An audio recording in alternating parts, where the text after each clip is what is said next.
प्रयास कार्यक्रम माध्यम भाषा शिक्षादान कार्यक्रम को मु तुमको स्वागत जनाऊँगी।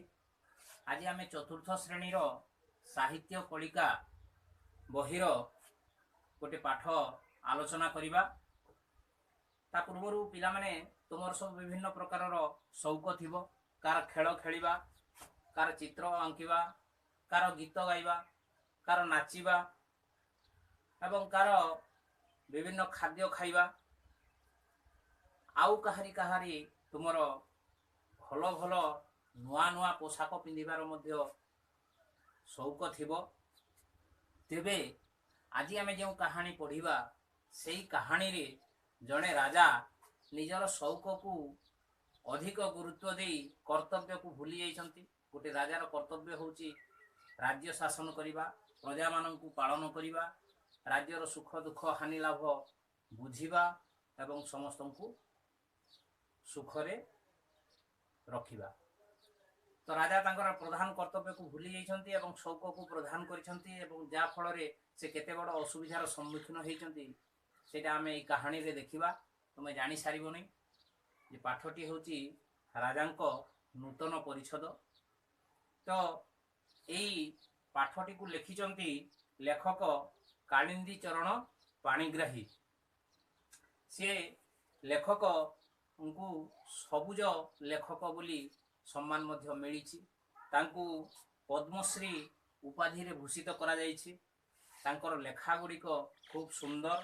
ता मध्य रही मानसर विलाप, माटीर मनीष, लुहार मनीष एवं गांधारीर आशीर्वाद इत्यादि तांकर गोटे गोटे प्रमुख लेखा। तो पिला माने आमे ए आजिर लेखाटी को जदि देखिबा, पाठटी को देखिबा, यार पृष्ठभूमि को जदि आमे चिंता करिबा ताहले कर्तव्य रे अवहेला कले असुविधा भोगिबा सुनिश्चित। ए पाठटी यह प्रमाणित करे। राजा निजर शौक मेंटाइबा पई निजर कर्तव्य को भूली जाई किपरि असुविधार सम्मुखीन होइचंती ताहा आमे आज पाठटी रे देखिबा। तेबे चलो आमे कहानीटी को पढ़ी नेबा। मु पढ़ुची, तुमे मन देई सुनो। राजांको नूतन परिषद। कालिंदी चरण पाणिग्राही। गोटिए देश रे जने राजा थिले। प्रतिदिन गोटिए गोटिए नुआ नूतन पोशाक पिंधिबा थिला तांकर प्रधान शौक।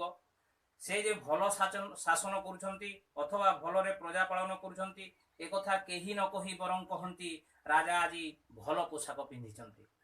नूतन परिषद पई राजा एक प्रकार पागल होई पड़िथिले। थरे से घोषणा कले जे जेउ कारीगर तांको पई संपूर्ण एक नूतन धरणर पोशाक तैयारी करि पारिबो ताकू से 100 स्वर्ण मुद्रा पुरस्कार देबे। ए संवाद सुनी दुई जन सठ अर्थ लोभरे राजांको सम्मुख रे जाई उपस्थित होई रही कहिले, महाराज आमे आमे आम्भे संपूर्ण एक नूतन धरणर पोशाक आपणक निमंते प्रस्तुत करिदेबु। से भली पोशाक आज पर्यंत केही देखि नथिबे। से हेबो एक अद्भुत पोशाक। तार एक विचित्र गुण हेउची एही जे जेउ लोक बुद्धिहीन एवं निज आसनर अयोग्य ताहार चक्षु को से वस्त्र आदौ देखा जीव नाही। राजा भाविले यह निश्चय एक अद्भुत परिषद हेबो। से कारीगर दुई जन को पचारिले एपरी एक परिषद तैयारी करिबारे केते अर्थ खर्च हेबो। सठ दुहे जेउ परिमाणर रेशम सूता, स्वर्ण जरी और मोती माणिक्यर हिसाब देले ताहा सुनी राजा अधिक आनंदित होई हेले। से भाविले एभली मूल्यवान पोशाक तो मो भंडार रे नाही। तेणु से कारीगर दुही को कहिले आज ठारू 15 दिन मध्यरे एही पोशाक संपूर्ण करी आम्भंकु देव। एही मूल्यवान पोशाक पिंधि आम्भे एथर आम्भ जन्मदिन पालन करिबु। 62 जन तंत पाखरे बसी वस्त्र बयनर छलना कले। राज भंडाररु जेते रेशम सूता, स्वर्ण जरी, मणि माणिक्य इत्यादि पाइले से सब को लुचाई रखिले। दिन राति तंत पाखरे बसी मिछरे बयन करिबा भली अभिनय कले। दिन को दिन से दुहिंक राजभंडाररु अधिक परिमाणर स्वर्ण जरी और मणिमुक्ता इत्यादि मिलिला। एही अद्भुत वस्त्र देखिबा पई राजांक मनरे क्रमे आग्रह बढ़िला। किंतु तांकर मने पड़िला जे कारीगर दुहे कहिसंती नितांत बोका एवं अयोग्य व्यक्ति को एही पोशाक देखा जीव नाही। तेणु से प्रथमे तांको प्रधानमंत्री को पठाइले। ସେତେବେଳକୁ ଏହି ଅଦ୍ଭୁତ ବସ୍ତ୍ର ବିଷୟରେ ରାଜ୍ୟ ସାରା ପ୍ରଚାର ହୋଇଗଲାଣି। ପ୍ରତ୍ୟେକ ଲୋକ ରାଜାଙ୍କର ଜନ୍ମଦିନ ପାଳନକୁ ଅପେକ୍ଷା କରି ରହିଥାନ୍ତି। ପ୍ରଧାନମନ୍ତ୍ରୀ ଯାଇ ଦେଖିଲେ କାରିଗର ଦୁହେଁ ବସ୍ତ୍ର ବୟନରେ ବ୍ୟସ୍ତ, ଅଥଚ ତନ୍ତଟି ଶୂନ୍ୟ, ସେଥିରେ କୌଣସି ବସ୍ତ୍ର ନାହିଁ। ସେ ଭାବିଲେ, ମୁଁ ତ କାହିଁ ସୂତାଖିଅଟେ ମଧ୍ୟ କେଉଁଠି ଦେଖିବାକୁ ପାଉନାହିଁ। ତେବେ କ'ଣ ମୁଁ ବୁଦ୍ଧିହୀନ ଓ ପ୍ରଧାନମନ୍ତ୍ରୀ ପଦ ପାଇଁ ଅଯୋଗ୍ୟ? ମନ୍ତ୍ରୀ ଚିନ୍ତାମଗ୍ନ ହୋଇ ପଡ଼ିବାର ଦେଖି ଜଣେ ଶଠ କହିଲା, ପ୍ରଧାନମନ୍ତ୍ରୀ ମହୋଦୟ, ଏ ବସ୍ତ୍ରଟି ଆପଣଙ୍କ ପସନ୍ଦକୁ କିପରି ଆସୁଛି? ତାପରେ ସେହି ଶୂନ୍ୟ ତନ୍ତରେ ଅଙ୍ଗୁଳି ଦେଖାଇ କହିଲା, ଏଠାରେ ଏହି ରଙ୍ଗଟି କିପରି ମାନୁଛି? ସେଠାରେ ଯେଉଁ ସ୍ୱର୍ଣ୍ଣ ଜରି ଦିଆଯାଇଛି ଏବଂ ତା ପାଖରେ ଯେଉଁ ମୁକ୍ତା ଓ ମାଣିକ୍ୟ କଣିକା ଗୁଡ଼ିକ ଖଞ୍ଜା ଯାଇଛି ତାହା ଆପଣଙ୍କ ମନକୁ ପାଉଛି ତ? ପ୍ରଧାନମନ୍ତ୍ରୀ ବଡ଼ ଚିନ୍ତାରେ ପଡ଼ିଗଲେ। ସେ ଯଦି କହିବେ ଯେ କିଛି ଦେଖିପାରୁନାହାନ୍ତି, ତେବେ ସେ ଜଣେ ବୋକା ଓ ନିଜ ଆସନ ପାଇଁ ଅଯୋଗ୍ୟ ବୋଲି ପ୍ରମାଣିତ ହେବେ। ରାଜା ହୁଏତ ଏହା ଜାଣି ତାଙ୍କୁ ପ୍ରଧାନମନ୍ତ୍ରୀ ପଦରୁ ତଡ଼ିଦେବେ। ତେଣୁ ସେ ମଧ୍ୟ ଛଳନା କରି କହିଲେ, ନିଶ୍ଚୟ ନିଶ୍ଚୟ, ଏହା ଏକ ଚମତ୍କାର ପୋଷାକ। ରାଜାଙ୍କ ଦେହକୁ ଏହା ଖୁବ୍ ମାନିବ। ଏହାପରେ ସେ ରାଜାଙ୍କ ନିକଟକୁ ଫେରି ଆସି ସେଇ କଥା କହିଲେ। ରାଜା ଏଥର ତାଙ୍କ ପ୍ରଧାନ ବିଚାରପତିଙ୍କୁ ପଠାଇଲେ। ତାଙ୍କର ମଧ୍ୟ ସେହି ଅବସ୍ଥା ହେଲା। ସେ ତନ୍ତରେ କୌଣସି ବସ୍ତ୍ର ନ ଦେଖି ବିଚାରିଲେ, କ'ଣ ମୁଁ ପ୍ରଧାନ ବିଚାରପତି ଭାବରେ କେତେ କେତେ ମାମଲାର ବିଚାର କରି ତାର ସମାଧାନ କରିଛି, ନ୍ୟାୟ ବିଚାର ପାଇଁ ସମସ୍ତଙ୍କ ଦ୍ୱାରା ପ୍ରଶଂସିତ ହୋଇଛି। ମୁଁ ତେବେ କ'ଣ ବୁଦ୍ଧିହୀନ ଓ ପ୍ରଧାନ ବିଚାରପତି ପଦ ପାଇଁ ଅଯୋଗ୍ୟ? କାହିଁ, ମୁଁ ତ କୌଣସି ବସ୍ତ୍ର ଦେଖିପାରୁନାହିଁ। ସେ ତାଙ୍କର ଦୁର୍ବଳତା ଲୁଚାଇବା ପାଇଁ ରାଜାଙ୍କ ପାଖରେ ଆସି ଜଣାଇଲେ, ମହାରାଜ, ଏହି କାରିଗର ଦୁହେଁ ଅସାଧାରଣ ଓ ଆଶ୍ଚର୍ଯ୍ୟଜନକ ପୋଷାକ ପ୍ରସ୍ତୁତ କରୁଛନ୍ତି। ଏଥର ରାଜା ସ୍ୱୟଂ ତାଙ୍କର କେତେକ ବିଶ୍ୱସ୍ତ କର୍ମଚାରୀଙ୍କ ସହିତ ଯାଇ ତନ୍ତ ନିକଟରେ ଉପସ୍ଥିତ ହେଲେ। ସେମାନଙ୍କ ସହିତ ପ୍ରଧାନମନ୍ତ୍ରୀ ଓ ବିଚାରପତି ମଧ୍ୟ ଗଲେ। ସେ ଦୁହେଁ ସେହି ଅଦ୍ଭୁତ ବସ୍ତ୍ରଟିକୁ ଦେଖିପାରୁଥିବା ଭଳି ଛଳନା କରି କହିଲେ, ଦେଖନ୍ତୁ ମହାରାଜ, ଏହି ନୂତନ ପରିଚ୍ଛଦଟି କେଡ଼େ ସୁନ୍ଦର ହୋଇଛି। ସ୍ୱର୍ଣ୍ଣ ଜରି ଓ ମଣିମୁକ୍ତା ଯଥାସ୍ଥାନରେ ଖଞ୍ଜା ଯାଇ କେଡ଼େ ମନୋହର ଦିଶୁଛି। ସେମାନେ ଭାବୁଥାନ୍ତି ଯେ ବୋଧହୁଏ କେବଳ ତାଙ୍କରି ବ୍ୟତୀତ ଅନ୍ୟମାନେ ସମସ୍ତେ ସେହି ବସ୍ତ୍ରଟିକୁ ଦେଖିପାରୁଛନ୍ତି। ରାଜା କିନ୍ତୁ ମନେ ମନେ ଭାବୁଥାନ୍ତି, ସମସ୍ତେ ସେହି ବସ୍ତ୍ରଟିକୁ ଦେଖିପାରୁଥିବା ସ୍ଥଳେ ସେ ନିଜେ କାହିଁକି ଦେଖିପାରୁନାହାନ୍ତି? ସେ ତେବେ କ'ଣ ରାଜପଦ ପାଇଁ ଅଯୋଗ୍ୟ? ପ୍ରଜାମାନେ ଏକଥା ଜାଣିଲେ କ'ଣ ଭାବିବେ? ସେ ମଧ୍ୟ ନିଜର ଲଜ୍ଜାକୁ ଘୋଡ଼ାଇବା ପାଇଁ ମିଛରେ କହିଲେ, ସାବାସ ସାବାସ, ଅତି ଚମତ୍କାର ବସ୍ତ୍ର ହୋଇଛି। ରାଜାଙ୍କ ସଙ୍ଗରେ ଯାଇଥିବା ଅନ୍ୟାନ୍ୟ କର୍ମଚାରୀମାନେ ମଧ୍ୟ କୌଣସି ବସ୍ତ୍ର ଦେଖିପାରୁନଥିଲେ।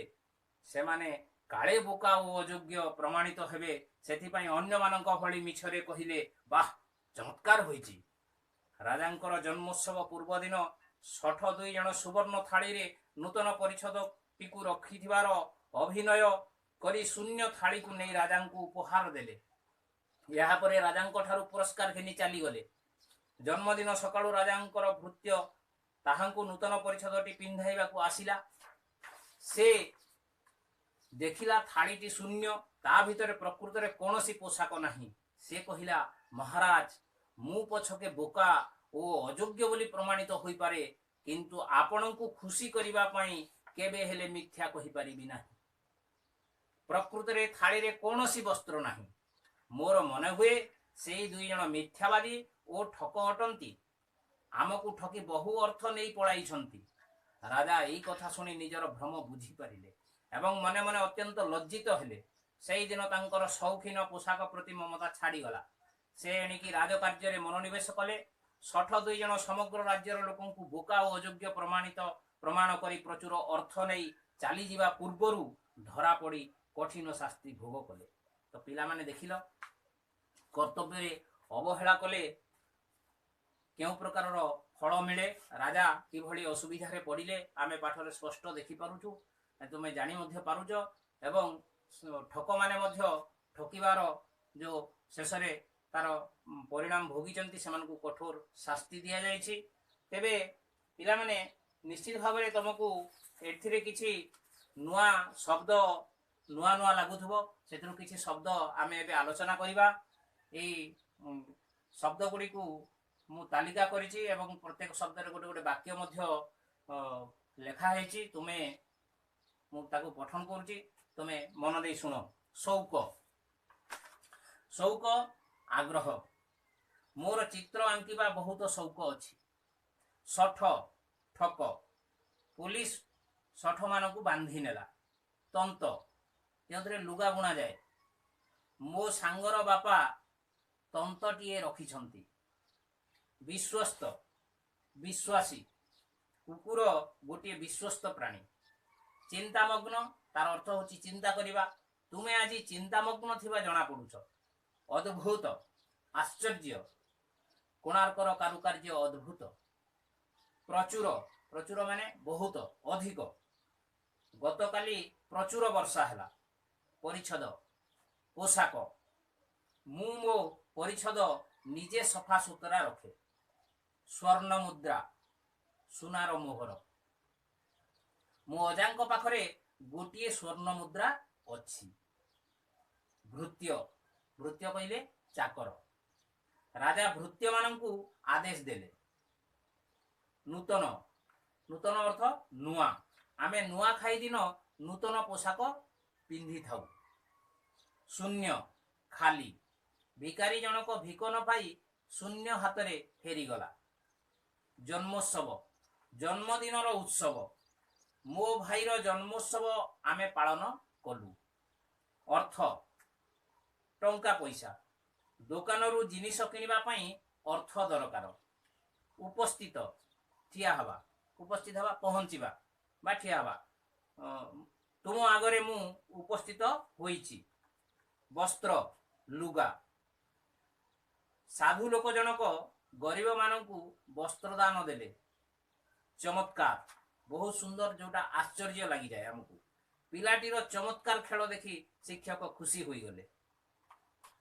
तो ये होची किछि शब्द नूतन शब्द या व्यतीत आउ किछि भी तुमको नुआ लगी पारे।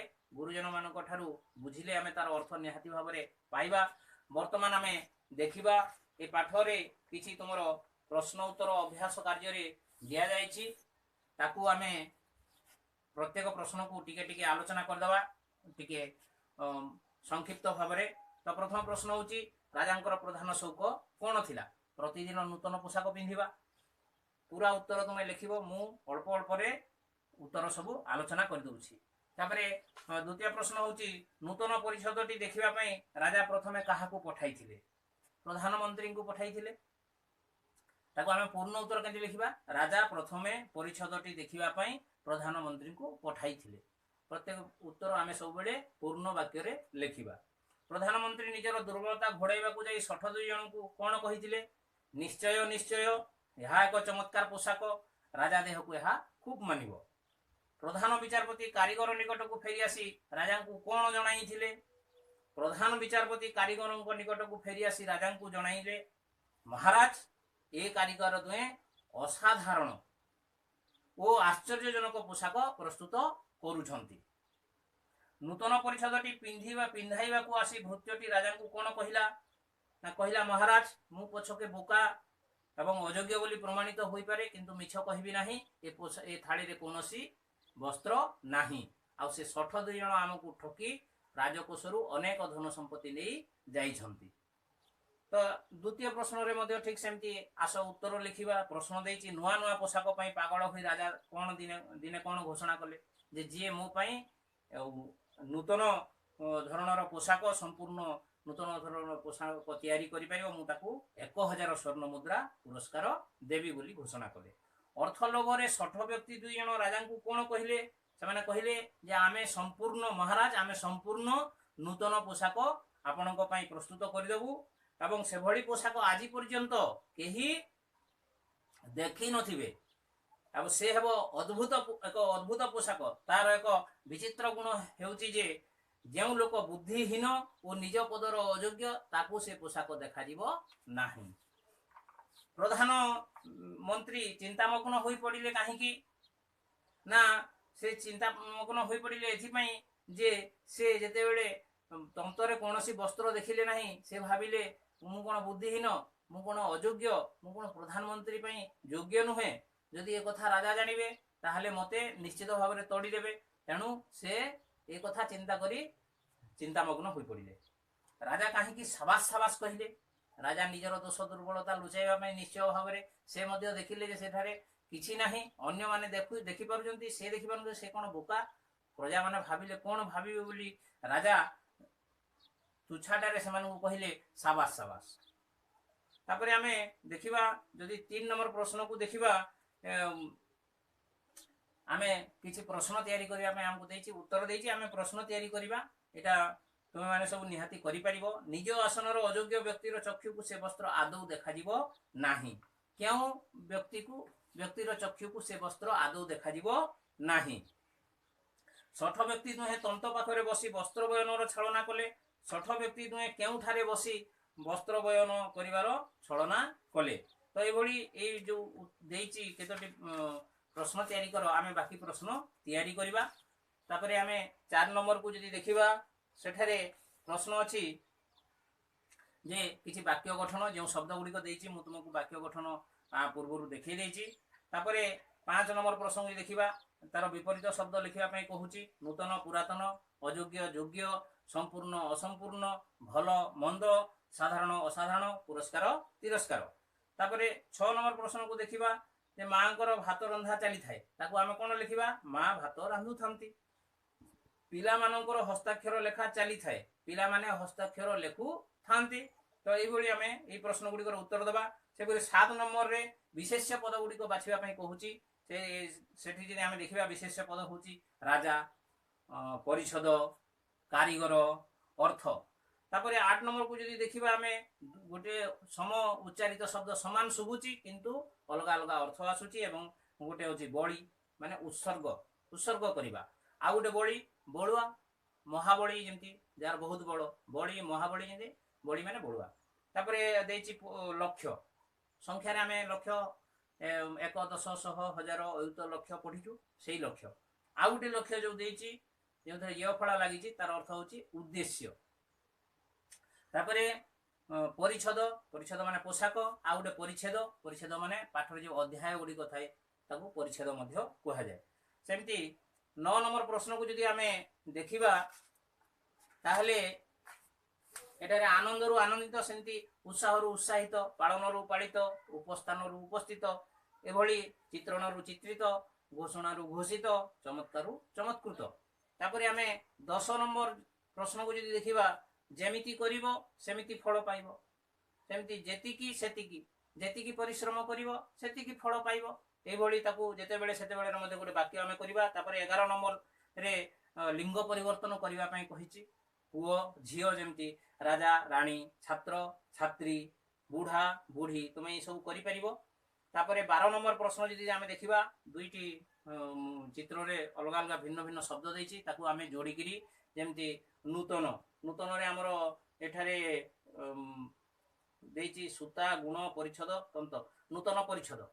तापरे स्वर्ण स्वर्ण रे जरी एभली तुमे शब्द गुडी को जोड़ी जोड़ी तळे लेखिबो। तापरे देछि 13 नंबर प्रश्न जदि देखिबा ताहले लोकंको मनरे क्रमे आग्रह बढ़िला राजांको मनरे क्रमे आग्रह राजांको मनरे क्रमे आग्रह बढ़िला राजांको मनरे क्रमे आग्रह बढ़िबो बढ़िला बढ़िबो। ठीक सेमती लोकटी अंगुली निर्देश करी कहिला कहिला जगह रे तुम लिखिबो कोन लोकटी अंगुली निर्देश करी कहिबो। तो ये होची किछि प्रश्न तुम बहिर आउ तुमे मु भाबुची सब प्रश्नर उत्तर तुमे करि परिबो। एहा व्यतीत आमे आउ किछि अतिरिक्त प्रश्न जदि देखिबा ताहले ए पाठरे मु किछिटा अतिरिक्त प्रश्न प्रस्तुत करिछि ताकू आमे देखिबा। प्रथम प्रश्न होची गोटे राजार कर्तव्य कोन हवा उचित आलोचना हिची सब प्रश्न वाह चमत्कार होईची एकथा किए ओ काहे की कहिसंती राजा काहे की अधिक आनंदित होई पड़िले आउ राजा कहीं अधिक आनंदित हो जेते बेले सठ माने तांकर देले केते स्वर्ण मुद्रा केते जरी केते स्वर्ण जरी केते मोती माणिक्य लागिबो से कथा सुनी राजा अधिक आनंदित हो पड़िले। राजा भाबिले या एक संपूर्ण धरणर नूतन पोशाक हेबो जहा कि कोनोसी पृथ्वी रे नथिबो तेज में से अधिक आनंदित हेले। तापरे शेष रे सठ मानकर अवस्था कोन हला ଆଲୋଚନା ହେଇଛି, ତୁମେ ଜାଣିଛ ମଧ୍ୟ ଶଠମାନଙ୍କର ଅବସ୍ଥା କ'ଣ ହେଲା। ତାପରେ ପାଠଟିର ନାମ ରାଜାଙ୍କ ନୂତନ ପରିଚ୍ଛଦ କାହିଁକି ହୋଇଛି? କାରଣ ଏ ରାଜାଙ୍କର ନୂତନ ପରିଚ୍ଛଦକୁ ନେଇ ସେ କିଭଳି ତାଙ୍କର ଯେଉଁ ପରିଚ୍ଛଦ ପ୍ରତି ଯେଉଁ ସଉକ ରହି ସେ ନିଜର କର୍ତ୍ତବ୍ୟକୁ ଭୁଲିଗଲେ ଆଉ କେତେ ସେଥିପାଇଁ ଅସୁବିଧାରେ ପଡ଼ିଲେ। ତେଣୁ ପାଠଟିକୁ ନୂତନ ପରିଚ୍ଛଦ ବୋଲି କରାହେଇଛି, ଯାହାଫଳରେ କାହାଣୀଟି ଅତ୍ୟନ୍ତ ସେ ନୂତନ ପରିଚ୍ଛଦକୁ ନେଇ ଗୋଟେ କାହାଣୀ ସୃଷ୍ଟି ହେଇଛି। ତାକୁ ବୁଣିବା ପାଇଁ ଶଠମାନେ ଆସିଛନ୍ତି, ତାକୁ ସେ ପରିଚ୍ଛଦକୁ ଦେଖିକି ମନ୍ତ୍ରୀମାନେ ମିଛ କହିଛନ୍ତି, ବିଚାରପତି ମିଛ କହିଛନ୍ତି, ଭୃତ୍ୟଟି ସତ କଥା ରାଜାଙ୍କୁ ଜଣେଇଛି। ସେ ପରିଚ୍ଛଦକୁ ନେଇ କାହାଣୀଟି ପୁରା ସମ୍ପୂର୍ଣ୍ଣ ସୃଷ୍ଟି ହେଇଛି। ତେଣୁ ନୂତନ ରାଜାଙ୍କ ନୂତନ ପରିଚ୍ଛଦ ପାଠଟିର ନାଁ ଖୁବ୍ ସୁନ୍ଦର ରଖାହେଇଛି ଏବଂ ଭଲ ମଧ୍ୟ ଲାଗୁଛି। ତ ଶେଷରେ ଆମେ ଦେଖିବା ଏ ପାଠରୁ ଆମେ ଶିଖିଲେ କ'ଣ। ଏ ଯେଉଁ ସମ୍ପୂର୍ଣ୍ଣ ପାଠଟି ପଢ଼ିଲେ ଏଥିରେ ଆମେ କ'ଣ ଶିଖିଲେ ନା, ଏଥିରେ ଗୋଟିଏ କଥା ଆମେ ଶିଖିଲେ ଯେ କର୍ତ୍ତବ୍ୟକୁ ଭୁଲିଗଲେ ଅସୁବିଧା ଭୋଗ କରିବା ସୁନିଶ୍ଚିତ। ରାଜା ଯେଭଳି ନିଜର କର୍ତ୍ତବ୍ୟକୁ ଭୁଲିଗଲେ, ପ୍ରଜା ଶାସନ କଲେ ନାହିଁ, ଦେଶର ଶାସନ ଭାର ବୁଝିଲେ ନାହିଁ, କାହାରି କୌଣସି ଭଲ ମନ୍ଦ ବୁଝିଲେ ନାହିଁ, କେବଳ ନିଜର ନୂତନ ପୋଷାକ ପଛରେ ରହିଲେ ଏବଂ ଶେଷରେ ଅସୁବିଧାରେ ପଡ଼ିଲେ। ତ ପିଲାମାନେ, ଏ ଥିଲା ଆଜି ଆମର ଆଲୋଚ୍ୟ ବିଷୟ। ମୁଁ ଭାବୁଛି ତୁମକୁ ନିଶ୍ଚିତ ଭାବରେ ପାଠଟି ଭଲ ଲାଗିଥିବ ଏବଂ ତୁମେ ଘରେ ମନ ଦେଇ ପାଠଟିକୁ ଥରେ ଦୁଇଥର ପଢ଼ିବ, କାହାଣୀଟିକୁ ତୁମ ବଡ଼ମାନଙ୍କୁ ଶୁଣାଇବ। ତୁମେ କାହାଣୀ ଯେତେ ବଡ଼ମାନଙ୍କୁ ଶୁଣାଇବ, ଏମିତି ଗୋଟେ ଗପ ଅଛି ଆମ ବହିରେ ବୋଲି, ତୁମର ଜ୍ଞାନ ଆହୁରି ଅଧିକ ବଢ଼ିବ। ଘରେ ରୁହ, ସୁସ୍ଥ ରୁହ। ଧନ୍ୟବାଦ।